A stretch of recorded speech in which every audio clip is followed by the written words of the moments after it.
So we will continue the conference with a talk by Yvan Saint-Aubin of Université de Montréal. Yvan will tell us about the XXZ periodic spin chain interpreted as a module for the affine Temperley-Lieb.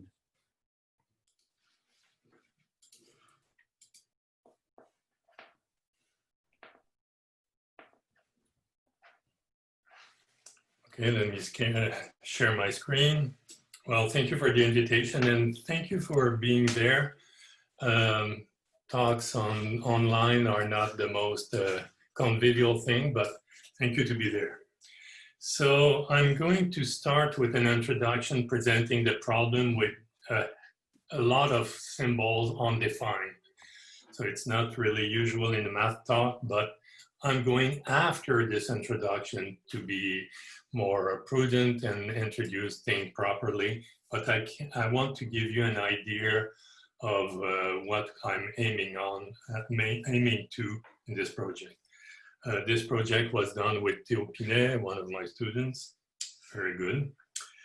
So two introductions to the same problem. The first one is physical in nature, and the second one is more mathematical.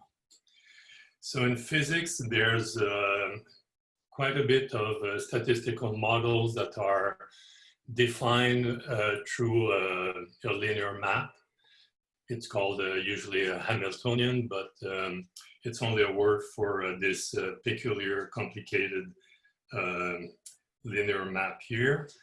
It goes from a tensor product of n copies of the same C2 onto itself. And it involves a lot of symbols. So maybe I should start by underlying that V and Q appearing here are two complex numbers, non-zero. And the rest are polymatrices, so 2 by 2 matrices acting on a given term in the tensor products. So the index on the bottom of the polymatrices refer to the position of the C2 it acts upon. And the minus and the pluses in this long series of objects are the two matrices here. So the physical context is that all the terms that appear here involve only G and G plus 1 at all the places. So it's an interaction for the physicists that are all only between nearest neighbors. But if I represent the spin chain as it is known on this circle here, the interaction are only between nearest neighbors, but all pairs of nearest neighbor undergo this interaction. So the sum is over 1 to n, and it's understood that position G is equal to n plus G. So actually it's understood that everything is taken mod capital N. So, so what it is, how is it related to the problem I'm aiming at, is that these long, everything that's in between the bracket is actually a representation of some of the generators of an algebra that I'll be introducing later on. And so the ATLN, the affine Temperley-Lieb algebra, has several generators. I will describe them later, but the I here goes to from 1 to n, and then there's a pair of other generators. And this huge bracket is actually the representation on this tensor product of, that should be a J. So this huge matrix, the 2 to the power n times 2 to the power n, is a representation of these generators. I'm not telling you yet what these are. I'll do it when I do the introduction of the affine Temperley-Lieb more seriously. So since this physical model is so intimately related to a representation of this affine Temperley-Lieb algebra, we would like to know how this space or this module, what is its structure as an ATLN module. So that's the first presentation of the problem I'll be interested in. The second one is related to the Chauvel duality. So in this case, again, I'm not defining things, but most of you must have heard about the QSL2, the quantum group. And so it has a simple representation on C2 and sits at UQSL2 as a coproduct. This representation can be tensored properly to define a structure or an action of UQSL2 on the n-fold tensor product of C2. So actually, quick question, your quartic term, you could have written that as a quadratic term in the sigma 3s?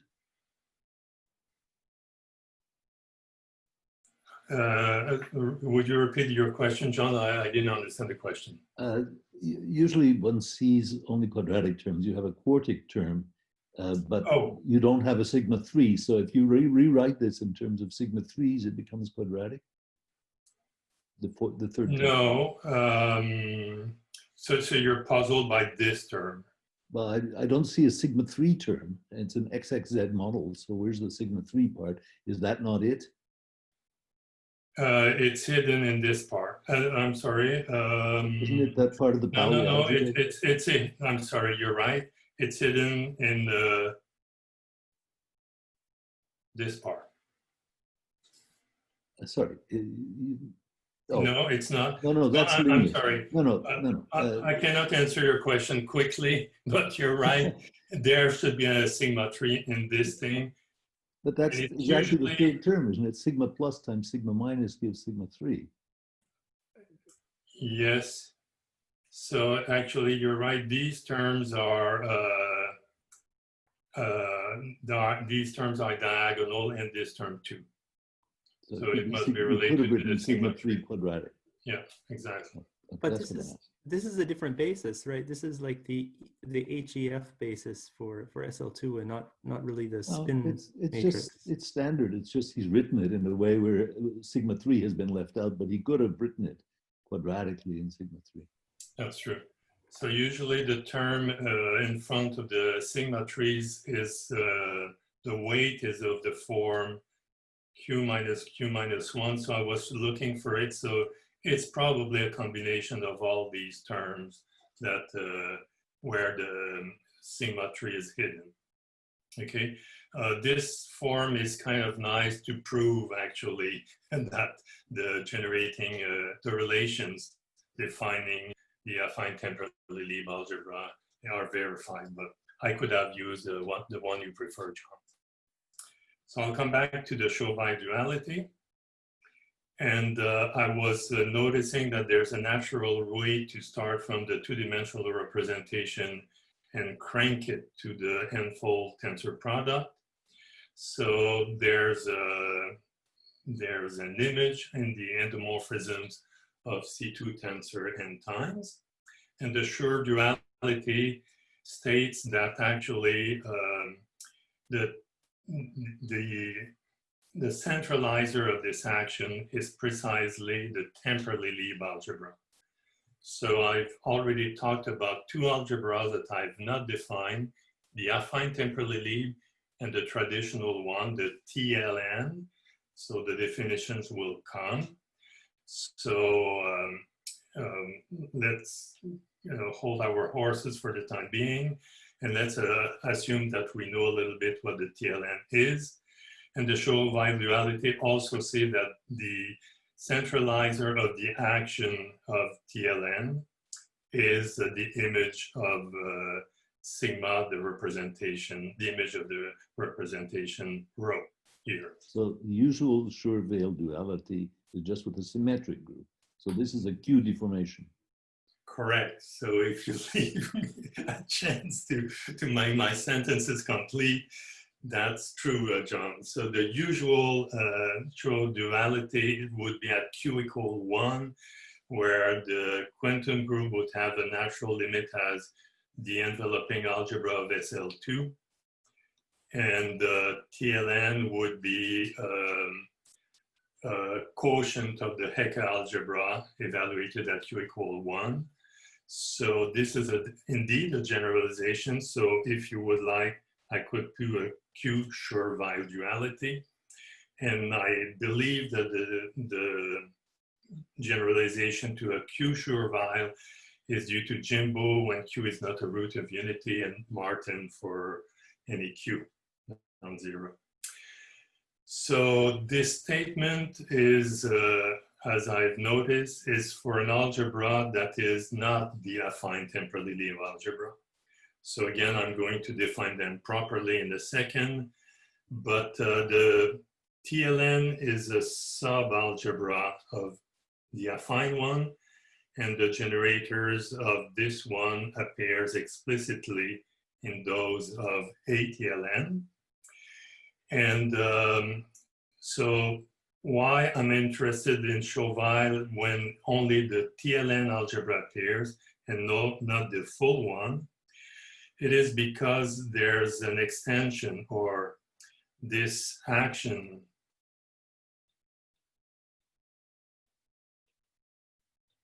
on C2 tensor n time can be extended to a full ATLN action. Of course, there's a price to pay. And of course, this statement won't hold anymore. So this action will not commute with ATLN.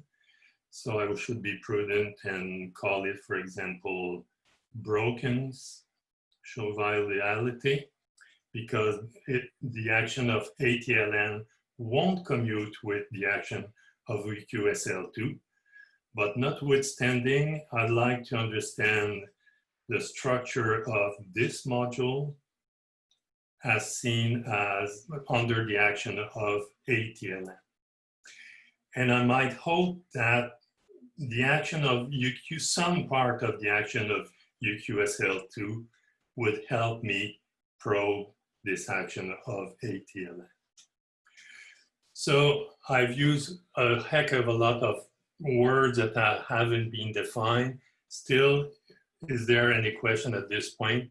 Otherwise, I'll start being more explicit and more prudent with the words I'm using. Just when you write TLN with beta on the left of the equation, but there's no beta on the right, so that's somewhere in the algebra. That's correct. The beta appears here and it will appear in ATLN. And you wanted me to write it where? Here, for example? Well, it's just there's no indication as how the dependence on beta is on the right. Okay, so I went too quickly, and the beta contains the Q as, whoops, sorry, as here. So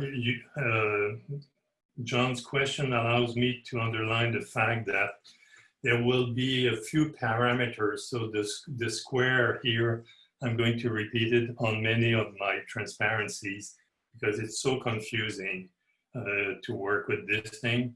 So obviously, if you have beta, you have a Q, or at least actually you have two Qs, Q and Q minus one solved it. Given beta, there's two possible value of Q. And then sometimes people use the beta like in here, or they use the Q to label which TLN algebra they're talking about. Okay, if there's no other question, I'll start the more formal part of the talk. So here's the formal definition of the affine Temperley-Lieb algebra. It does depend on the parameter beta, and always this parameter will be related to another one, Q here, and both are taken, well, Q, I'm sorry, is taken to be non-zero. Beta can be 0. Okay, so here's the definition through generators and relations. That's the identity in or the unit in the algebra. There's capital N generators and 2 mutually inverse elements. I work on the field of the complex, and the beta is not formal in my mind. It's a complex number. Okay, so the relation there are 6 of them. They're rather imposing if you've never seen them. But the 3 first are the easiest. So the square of all the elements EI are related to themselves by this constant beta. If the indices are far enough in the sense that they're at least at distance 2, well, they commute. And this relation is very similar to relation that appears in the definition of transposition in the symmetric group, or appears in a little different way in the definition of the Eck algebra. Some of you must know it.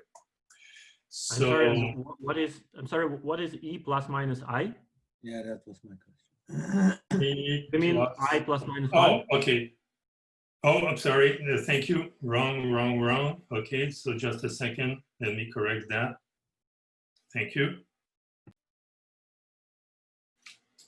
Better. Thank you. Thank you. Correct. So so for the time being, I'm going to leave these 6 family of relations, and note that the TLN, always at the same beta, is the sub-algebra of the affine one generated by E1, E2, all the way up to E capital N minus 1. And then you don't have the omegas. Whoops. You don't have the omegas, so these 3 relations are vacuous, and only the one in the dotted dashed square are available. So it's easier to understand what is TLN, but I'm going to do it to introduce another way to visualize these definitions that will be easier.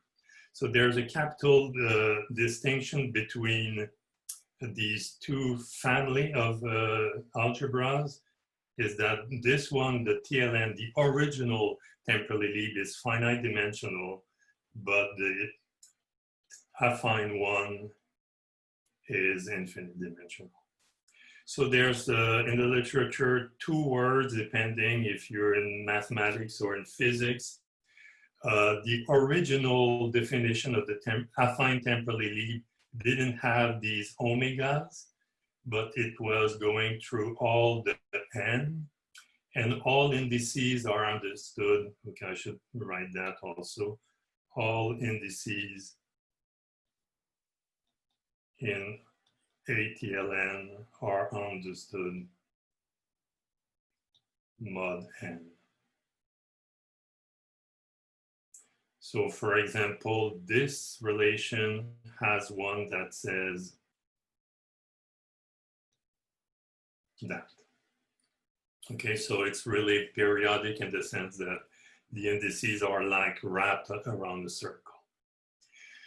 Okay, so it's interesting.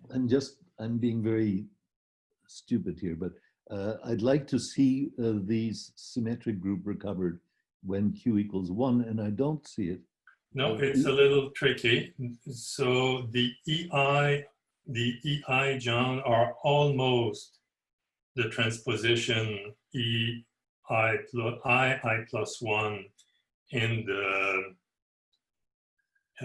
Sn. So when Q equal 1, you would have, I'm quoting from memory, so don't, I might be wrong. This is the form. So actually the EI would live in CSN. And if Q but is the not, square of a couple is the idea. It's an involution. So I don't understand. EI squared in the symmetric group would be 1. you know, do the square of this thing, and you'll get beta equal to 2. Okay. And of course, if Q is not equal to 1, there would be factor between the identity. I should have written that as ID, I guess. There would be factor there. Ah. Okay, good.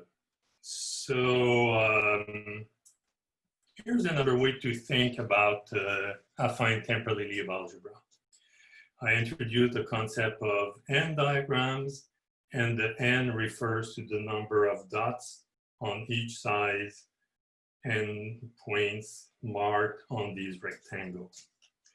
So in total, there's 2 capital N dots, and they need to be joined by non-intersecting lines drawn within the rectangle, but they can go through the top and boundary size. So the right way to think about these drawings, it would be as drawn on the, so that would be instead the dash line. And the dots would be on these things like that. And a line that would cross like that would be a line that crosses like that. Okay, so on the formal set, the formal linear combination of these N diagrams, you can define a multiplication simply by concatenation. So the product of these two is simply by gluing them together, removing the dots in the middle. So you're left with N on both sides. You look at what happens and how the remaining dots are joined, and you remove any closed loop, each closed loop giving rise to this constant beta, the complex number 1. So there exists a natural or welcome morphism between ATLN and this algebra of diagrams. The morphism is drawn as follows. So the identity has all the crossing lines from left to right, keeping the same order of dots. The EI has a single half circle on both sides. EN is the same. We recall that that's 1 and that was N. And the omega are really like a translation seen on this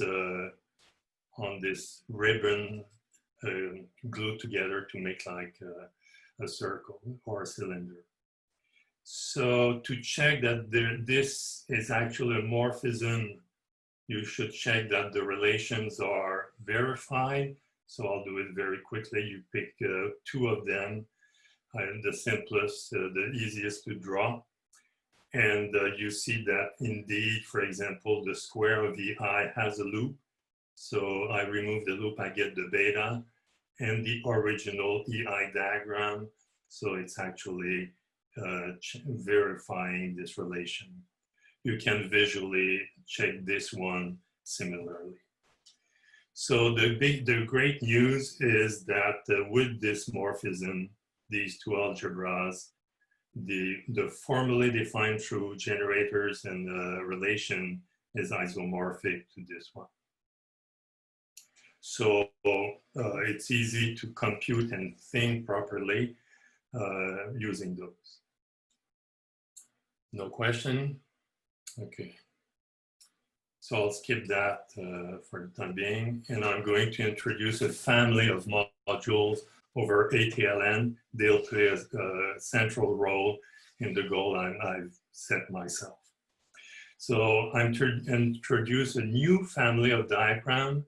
Now they are labeled by two integers, n and d. N is the number of points on the left of the rectangles. The rectangles are still interpreted as being wrapped on a cylinder, and D are the number of points on the right. So here's 3 examples of these diagrams, and I'm going to be interested in the specific ND diagram that have D true lines. By true lines, I want to depict those lines that goes from left to right. So for example, no, not this one, sorry. So that. Sorry, may I ask a question? Yes, of course, go ahead with your question. So this small n in the top line, should it be capital N or this some additional parameter? This is capital N. Thank you. Mm-hmm. Thank you. You're pretty good. I better be careful. Thank you. Okay, good. So I keep on with the concept of a true line. And these two have exactly D true line. This one has a single one. And to define M and D, I'm going to reject those ones that have less than D true lines. So I'm going to build a vector space out of the formal linear combination of these diagrams with D true lines. And I'm going to define an action. And so I'm going to make M and D as an ATLN mod beta module by defining the action through concatenation. So concatenation, as you've seen prior in the previous slides, the rules that closed loops become beta. And I'm going to add one thing: if upon action you get a diagram has less than D true lines, you set it to 0. Okay, so it remains in this vector space that I've defined here. So this module, I mean, you need to check that it's a module, but it's not too difficult. And it turns out that this module is infinite dimensional, and it's not too difficult to see because all these diagrams, for example, with those understood by the ... are built out of this simple one that appears in the middle by turning through omega these ones. So that would be, I guess this is this one. So of course you can play this game indefinitely and you get an infinite amount of them. However, noticing that all these diagrams are obtained by the right action by omega with D dots, there's a clever way to transform this infinite dimensional by quotienting it by something where every time, okay, so let's look at this simple example here. So if I can unwrap or unwind these that are going through the top and bottom side of the rectangle, I can unwind them using omega on the right and remove the omega and multiply it by a new constant z that's a non-zero constant complex number.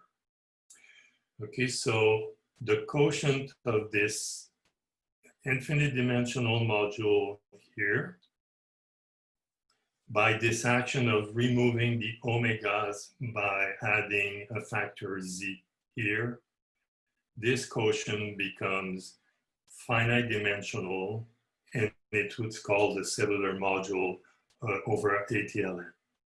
So it depends on now on two parameters, the integer d. So let me write that explicitly. So d is a number between n and 0. It needs to have the same parity as capital N because of the rule that all dots here, oops, here and here needs to be pairwise connected. And z is a complex number. So why are they interesting? Well, they lead to a complete description of simple finite dimensional modules of TLN. So it's a very nice result from Graham and Lehrer of about 20 years ago. So capital N again is fixed, and the set of pairs, recall these are the parameters of these modules. Again, D is between 0 and N and has the same parity. Z is a non-zero complex number. Then these modules, the cellular one, which are finite dimensional, quotiented by their radical, are simple. The quotient by the radical would say simply that they are semi-simple, but actually they are simple. And this set here contains all possible simple finite dimensional ATLN modules up to isomorphism. We will use this result along the way. So that's a complete classification of the simple by Graham and Lehrer. Question, everything's going fine? Okay, good. I'm sorry, what's the dimension of this L? Oh, tough question. Okay, so I'll try to think of when I can answer your question, but it's a little complicated. Okay. But does it depend on Z? It depends on Z, on Q, on D, and capital N. No, I mean the dimension also depends on Z? Yes. Oh, I see. And on Q. Oh, I see. Okay, so it's but there's a nice recipe to compute it, but it's I don't know of any closed formula, but the arguments I'm going to give you will make you happy, I think. But it's coming. Thank you. Okay, so time to talk about what is the actual action of ATLN on this module. So here it is. I've already told you very quickly in the introduction that the generators EI would be represented by this horrible formula. I've reproduced it here on the top of my tablet. You won't learn much about it, and I'm not going to use it explicitly, but I'd like to remind you that it depends on V and of course on the Q. The Q. Yes, I is the same as J. That's true. Here it is. So I remind you that the beta of ATLN is related to Q, and I'm introducing a new parameter V that will describe the action of ATLN on this vector space. So the EI, and John will tell me it's a J, so better write it down. The EJ is already given. You don't need to really know what it is. For the action of the capital omega and its inverse, I'm going to use the usual basis on C2, V1 and V2. And as every physicist will do, I'll denote it by ket plus and ket minus. That will provide me a very compact notation for the basis of the n-fold tensor product. I'm going only to gather the signs plus or minus in the basis. So the basis, of course, has 2 to the power n vectors. And the action of omega on this basis is given by this formula here. So first thing to note it shifts to the right the indices. So the last one, capital N, is moved to the first place. And there's a weight, overall weight, which is v to the power n minus the number of minus sign among these x's times 2. So sorry, may I ask you, the image of EJ, is this the same like local Hamiltonian from your first slide? So the Hamiltonian would be the sum over j from 1 to a capital N. Okay, okay, thank you. You're welcome. There was another question? No? Good. So here we are. For every v, I have transformed this vector space into a module. And of course, I'm going to keep the notation v in the notation I'm going to use for the module, because there's an infinite family of modules on actions on this vector space. So one quick observation is that this action of omega doesn't change the number of minus signs in the vector of the basis vectors. And for those who know the sigma plus sigma minus, you will notice that in each of the terms in the linear combination, the number of plus and minus is always equal. So each time you try to bump a minus into a plus, you have to bump a plus into a minus. So the number of pluses remain constant. And actually this module is actually a direct sum of all the sum modules that are obtained by taking the linear combination of vectors that have the same number of minus signs.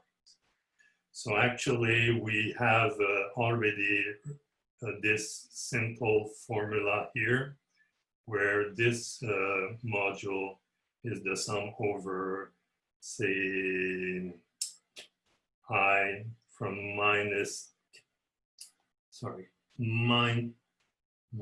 n to n.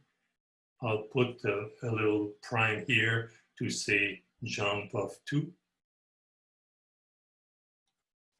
of these sum module, and then I'm going to use the letter D, which will be used later. So D is put there to say the number of, it's related to the eigenvalue of SZ, and it's related to the number of plus signs or minus signs in the vectors. Okay, so the dimension of these thing, it's only the choice of which sides, which are the plus and the minus signs. So it's not too difficult to prove that the dimension is simply the binomial coefficient. So now I can understand or repeat my goal it is to make clear what is the structure of this module. Okay, still have only 20 minutes, and I'm coming to my most overwhelming section, where I'm going to introduce many morphisms and functors, from simple ones to less simple ones, and all of them will be needed to understand the structure. So of course, you're all algebraists, you know that morphism and functors will be the way to clarify this structure, so you won't be surprised if I'm introducing actually 5 families of these morphisms. Okay, the simplest one is to flip all the signs. So if you have a vector here, well, you change all the signs, and it will remain a module, but not exactly easily related. So actually we can show that this module that I've introduced is isomorphic to this one, where Q and V are changed for the multiplicative inverse. Since beta is this number, it remains a module of the same Temperley-Lieb algebra, but this is the action, and actually I'm going mostly to use this thing, where since I've changed the number of plus and minus signs, I've exchanged them. You won't be surprised that the D here has to be changed in minus D. Of course, the square of flipping all the spins at once, the square of it is the identity. So that was the simplest. I move on. Okay, so I'm going to only show you this part because I'm going to introduce the duality star in 2 steps. So all of you are algebraists, so you know that if I'm given a left module, I can make a right module of it by studying the linear functional on M with value in C. So that's a functor that takes these left modules, but the opposite algebra. So this is I would like to have a functor that transforms left module into left modules.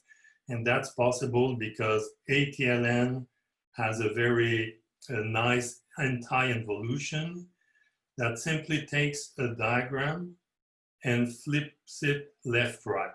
So I've used the symbol double arrows to show this action, but it's pretty clear that changing the left and the right will change also the order of the product.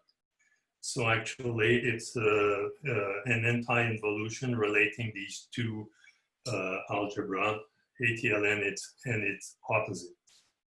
So using these 2 duality, I can create one that actually move left module into left module. And of course, any of you being left by itself and playing with these 2 would come up with this definition, where the left action on the functional evaluated at a point in the module will be F evaluated on the flip diagram acting on M. Since capital M is a left action, I have to put this flip diagram on the left, and then it corresponds to the left action on the functional. Okay. So this is now a functor between the same category of left modules, and we've been able to work out how it acts on simples. It changed the value of z minus 1, how it acts on the modules I want to learn, and more precisely on the SZ or S3 eigenspace. Question? Oui.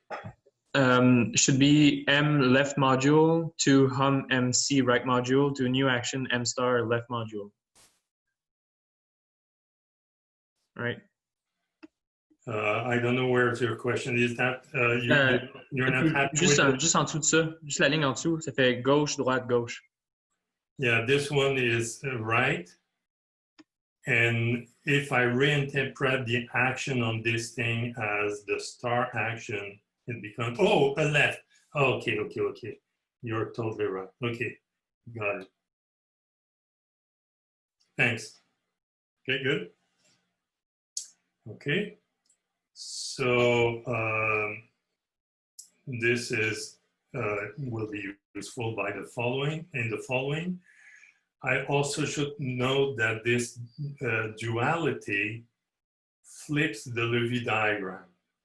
So I'm not sure if all mathematicians are familiar with Lévy diagram. I think it's a construct of physicists, but for the time being, I'll simply note that it means that in the top, the head of the module M star is actually the star of the circle of M, and similarly, the circle of M star is the star of top of it. So that will be useful in the following, and I'm better rushed. Okay, I'll skip this drawing, I don't think it helps. So here's a third family of morphism, a family of morphisms is due to Granera and their study of cellular algebra. So try to take things quickly, but at least to note that it relates two different cellular modules, and the number of true lines change, and this one should be smaller than this one, which is captured by the fact that their difference is a positive number. Moreover, recall that Z is the complex number that we take away when we put when we take away omegas from the right. These two numbers, Z and Y, will be related through the condition either alpha or beta. Okay, and these homomorphisms are actually injection, so they're injected. And the relation alpha and beta, it's a little difficult to capture them, but of course, Z should be a certain power of a Q. And once Z is such, well, it determines completely Y. Same thing for the alpha conditions. So it's either by alpha or beta that such a morphism, big theta, will exist. This theorem by Granera, when you digest it properly, leads to a complete description of the modules omega, the cellular modules. So these W, capital N, D, Z. They can be of three types depending on whether such a homomorphism exists. So if none exists, the cellular will be simply the simple. And from now on, I'm going to use this very shorthand notation here, simply parenthesis D, Z, parenthesis, for the simple. When such morphism exists, when these omega exist, and Q is a root of unity, well, there's quite a bit of submodule that appears.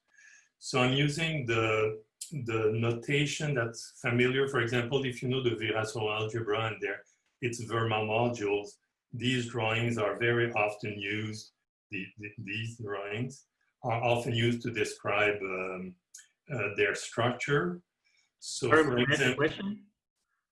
Yes, So you mentioned that for some values of N, D, and Z, you have an isomorphism of L and W, right? So it's in the left. Exactly. And what are those parameters? So when does such an isomorphism occur? Okay, so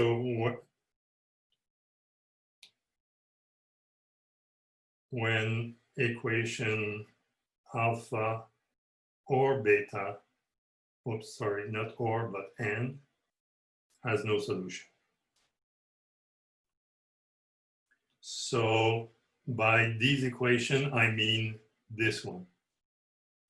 Once the Z is given as a respect that equation, Y is totally determined. So that's not a condition, but the first line of alpha and beta are a condition. And if there's no solution, the W will be simple. Okay. By solution, you mean value of M, right? Yeah. Is there a positive integer such that this is true? Thank you. Okay. And I'm coming to your question that I've left open. So I'm coming back to these a little impressive drawings. So for example, if such a thing exists, so if solution to well, I've written so much over it, I'll stop writing over. But for example, okay, let me use dash line here. this, for example, will be exactly the cellular module NSX. So the first indice, all there, is an integer between 0 and 1, 0 and capital N. And all these arrows represent inclusion. So, for example, this drawing represents this this module, which happened to be a submodule of this one, whose head is this composition factor. So the dots are composition factor, and the arrows labeled by alpha and beta means that, for example, this Sx would be a solution of relation beta starting from dz here, but this one would be solution to the relation alpha.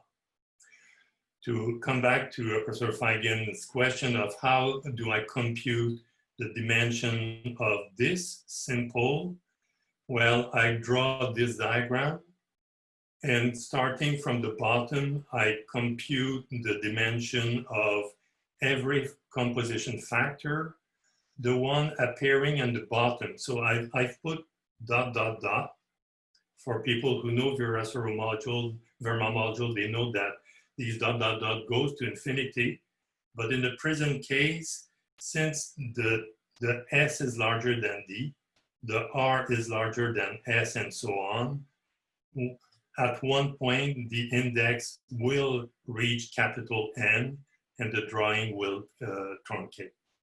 So starting from the bottom, you can compute the dimension of this one, but it's a little tricky because you have to know all the various composition factors. Okay, I was afraid to miss time, so I still have a family of morphism and more things to come, but I'm going to announce my main result here. So if I'm cut by the chairman, who seems very gentle, here you'll have the answer.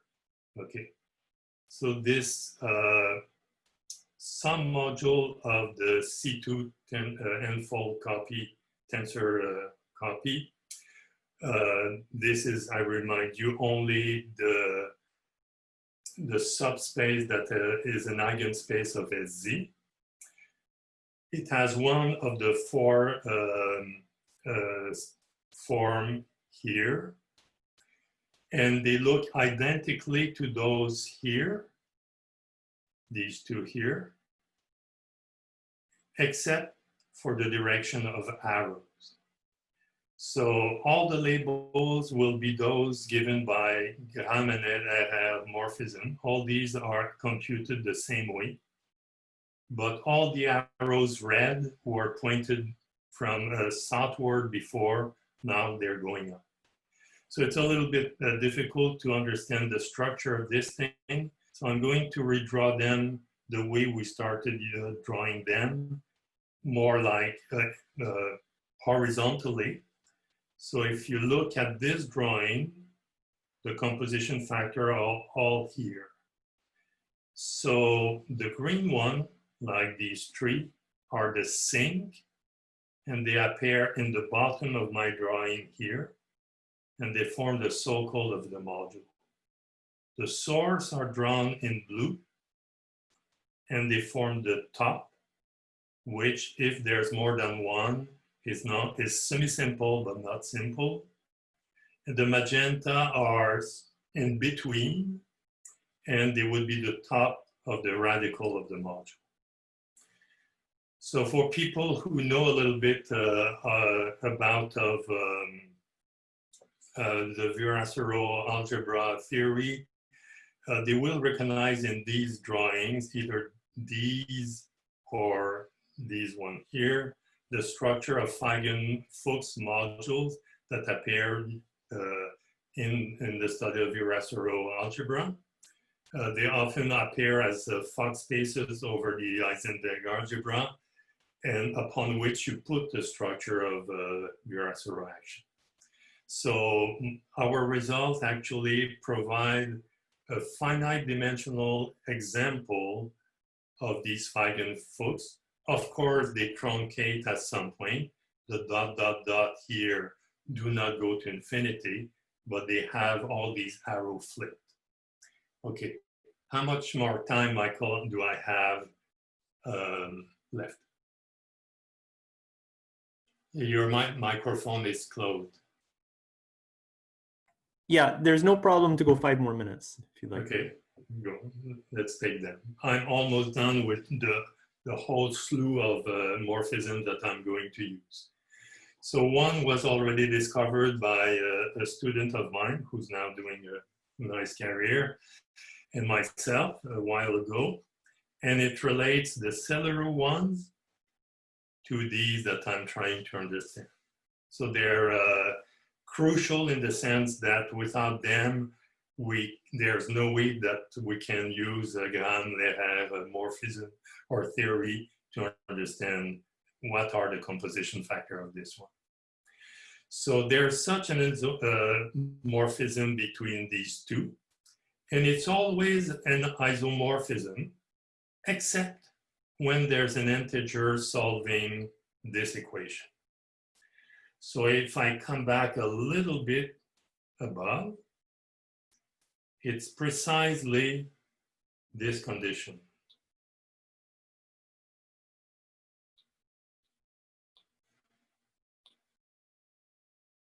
So actually, we hadn't digested Granera's work, but it turns out that this definition, when there's such a solution, our non-zero map will exist, but it will be it won't be an isomorphism.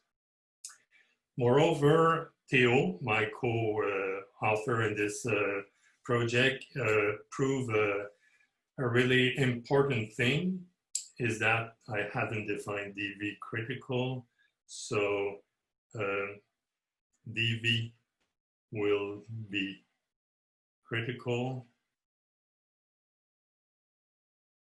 if dz equal v minus n solve if there has a solution to this equation.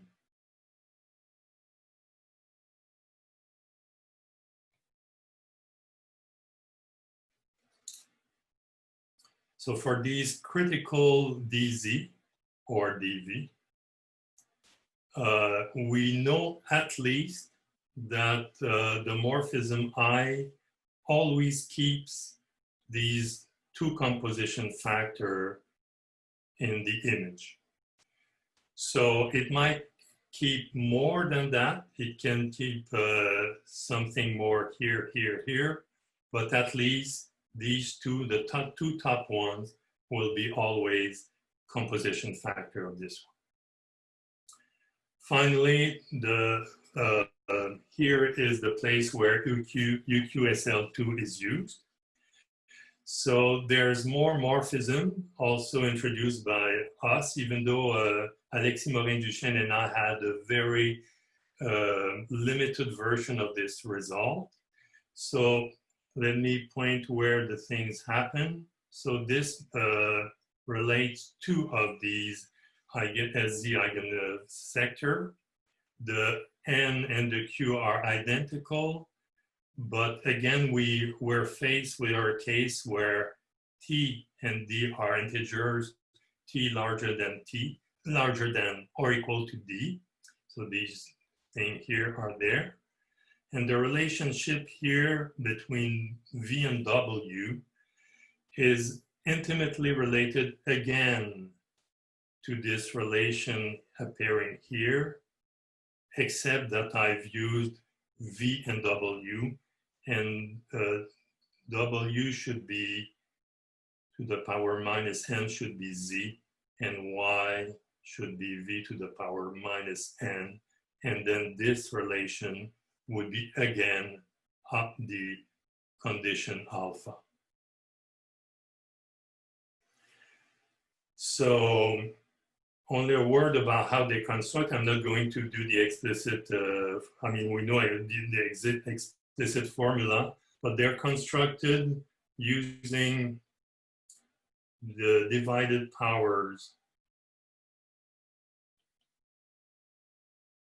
Whoops, sorry.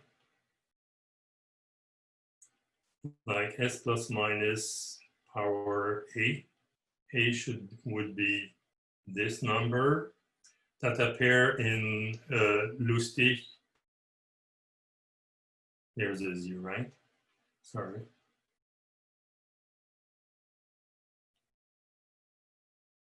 Extension of UQSL2. So these morphisms are quite non-trivial and they're necessary to do the work. So we can construct a second formula using the spin flip. So I'm sorry, this should have been an F. The spin flip. And both have nice property of injectivity or surjectivity when Q has a specific value. So I better sum up. I'm running out of time. So here's a repetition of my main result.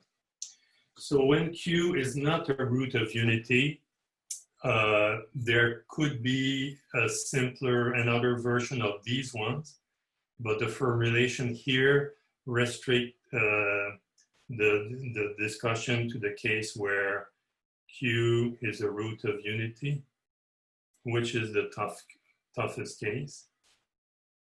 And small l is the smallest positive number such that Q to the power 2l is 1. And in this case, this sum module of C2, the n-fold tensor product of C2 is one of those depending on these relations. Again, they do provide examples of Feigenfuchs or module structures similar to the Feigenfuchs one appearing, for example, in vertex algebra. So it's really nice. And I think I should stop. So I had offline proof in 2 transparencies, but I'm not going to torture you. Thank you very much. So thank you, Yvan. Are there any questions for Yvan? Well, just a quick question. So you started with the XXZ Hamiltonian and then went into all of these variations on the modules and the duality and so on. I'd like to know what the objective of using these isomorphisms and these spaces are. Is it still the basic problem of diagonalizing the Hamiltonian, or are you not interested in that? Yeah, so if I want to give a physical goal of my project, that would be exactly it. So partial diagonalization and extracting which are irreducible or indecomposable. In this case, when Q is the root of unity, you have a lot of indecomposable that are not simple. All these 3 families here are example of that. In physics, these non-trivial structures are often related to logarithmic quantum conformal field theory. So in such a case, they're interesting also. But I would say that I think the result is also very interesting at the algebraic level. But when you say partial diagonalization, you mean diagonalization of a part of the... No, I'm sorry, it's, well, it would, so for example, in this case, you would know that each of these dots being a composition factor, you can restrict the problem of diagonalization to one of the one composition factor at a time. Of course, the diagonalization will remain utterly difficult, as you know, for the XXZ model.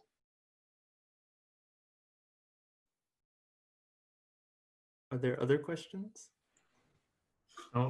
May I ask a question? So you described the action of a TLN on this tensor power, and what about the action of the TLN itself?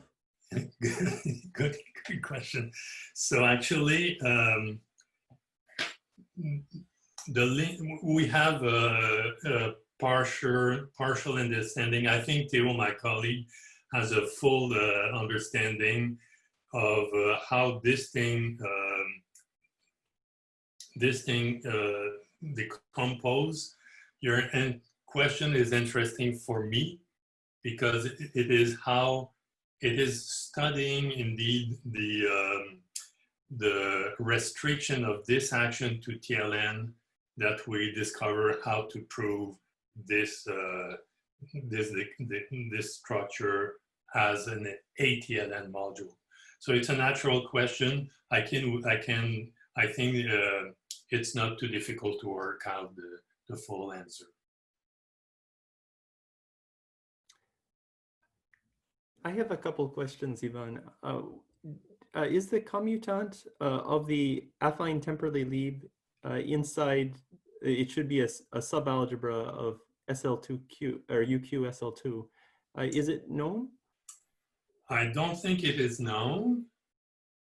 If it is known, I think the person who would have done it would have done the project I've just presented. Okay. So it's a natural question, and I think with our result, I can easily answer it. I haven't worked out the detail. But since, okay, sorry for shifting. Because of these morphisms, and because they are constructed of these, I think these, in some cases, the divided powers would survive, would be in UQSL2 and in the commutant of the ATLN action. But So the UQ, if you're asking the commutant of ATLN, yes, it would not contain the full UQSL2, but it would probably contain some of these. And the A would be totally specified by this relation. So we have to work out the details. I thought about it recently, but I have a full teaching load, so it's slow. I also wanted to ask about the relation with Fagan-Fuchs. Is this coming from a scaling limit, or do you think there's some kind of Kazhdan-Lustig equivalence that's bringing? What is the relation between Virasoro and affine Temperley-Lieb? Okay, many questions in. I would bet that any algebra that has this type of Levy diagram would have Fagan-Fuchs. Okay. You would have to experiment probably with truncated case where, for example, it stopped here, so that can be removed. Okay. And then try to build the, for example, the Oslander-Heighton algorithm to construct all indecomposable. And those, my guess, would appear, those one here, okay? So it's only a guess, but I've seen many of these structures here and all come with Fagan-Fuchs. There was a second question, the relationship between ATLN and Virasoro action. This is something that there has been work in the physical community on this. The most striking paper is by Cohen-Salah, dating back from at least 20 years.